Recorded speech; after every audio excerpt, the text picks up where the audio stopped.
জাহান্নাম বছরে 2টা নিঃশ্বাস ছাড়ে। কয়টা নিঃশ্বাস? একটা নিঃশ্বাস গ্রীষ্মকালে যখন প্রচন্ড দাবদাহ চলে, ওইটা হচ্ছে জাহান্নামের নিঃশ্বাসের ফসল। ওই প্রভাবে পৃথিবীতে এরকম দাবদাহ চলে। এই সায়েন্স বিশ্বাস করবে?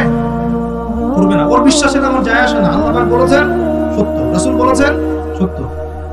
আরেকটা হচ্ছে শীতকালে যখন প্রচন্ড ঠান্ডা, তখন শীতকালে জাহান্নামের এমন একটা জায়গা আছে যেটা কিন্তু শীতল জায়গা। জাহান্নামের পুরো জায়গাটাই কিন্তু আগুন নয়, এমন জায়গা আছে যেটা কি শীতল। ওই শীতল অংশ শ্বাস ছাড়লে এই যে পৃথিবীতে সেই এই শীতের একটা প্রভাব চলে আসে, প্রচন্ড ঠান্ডা শৈত্য প্রভাব চলে আসে। এটা হয়তো অনেকে বিশ্বাস করবে না, ভুল মনে করবে যে ধর্মান্ধ কথাবার্তা।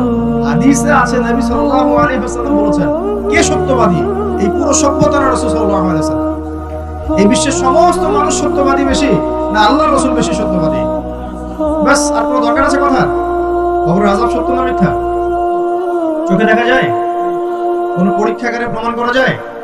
তাহলে পশ্চিমারা যে বলে পরীক্ষা নিরীক্ষা পর্যবেক্ষণ ছাড়া কোনো জ্ঞান নেওয়া যাবে না, তাহলে কি হবে?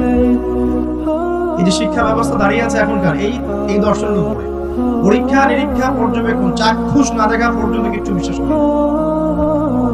বিশ্বাস করেন তাহলে আপনাকে বলবে ধর্মান্ধ হইবে। কি বলবে? কথা বুঝেন না আমার?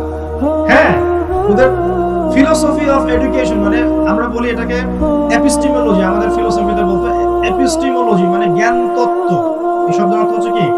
জ্ঞান তত্ত্ব। ওদের জ্ঞান তত্ত্ব হচ্ছে যে যেটা ভিজুয়াল না, আমরা যা দেখি না, এবং যেটা স্পর্শ করা যায় না, ইন্দ্রিয় দিয়ে উপলব্ধি করা যায় না, মানে স্পর্শ করে বোঝা যায় না, গন্ধ নিয়ে বোঝা যায় না, তারপরে কঠিন তরল না বায়বীয় পরীক্ষা করা যায় না, পরীক্ষা নিরীক্ষা পর্যবেক্ষণের মাধ্যমে সিদ্ধান্তে আসা যায় না, এটাকে জ্ঞান বলে না।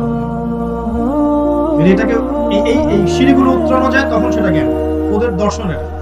তাহলে এখন কবরের আযাবটাকে আপনি কি করবেন? এখন কবরের আযাব নাই, তাহলে এখন তো আপনাকে আল্লাহ পাকের কথায় বিশ্বাস করতে হচ্ছে না, গায়েবে বিশ্বাস করতে হচ্ছে।